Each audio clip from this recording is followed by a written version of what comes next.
In today's video, I'm going to teach you how to fix issuer does not offer support for this card on Apple Pay. If you're seeing that message when trying to add your card, the quickest fix is to replace the current card in your Bybit account and then add the new one to Apple Pay manually. I'll guide you through each step and explain what's happening along the way so you know exactly why this works. Start by opening your Bybit account and heading to the card section. You can do this in the app or on the website. This is where all your active and previous cards live. Find your current MasterCard, then open its options by tapping Manage and then More. You're not closing your account here, you're just managing that specific card product. Next, tap Terminate Card. Don't worry, this cancels the card itself, not your Bybit account or your funds.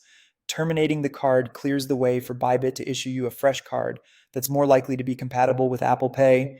Think of it as swapping out a card type that Apple doesn't accept for one that it does. After terminating, wait a few minutes so the system fully updates. Then request a new card from the same cards area.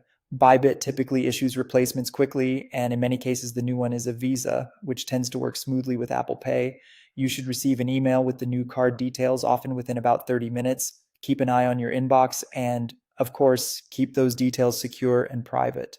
Once you have the new card information, go to your iPhone settings, then tap Wallet and Apple Pay.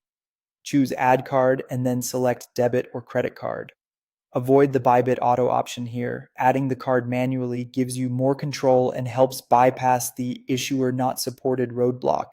Enter your new card details exactly as shown in the email or in your Bybit card section, then follow the on-screen prompts to complete the setup. You may be asked to verify via a code or a security check. Go ahead and complete that to finish activation. If it doesn't work immediately, give it a few minutes and try again, as new cards can take a short time to propagate. That's it. Your new card should now work with Apple Pay and the error should be gone. Thanks for watching. If you found this tutorial helpful, don't forget to like this video and subscribe to my channel for more Apple Pay tips and tutorials.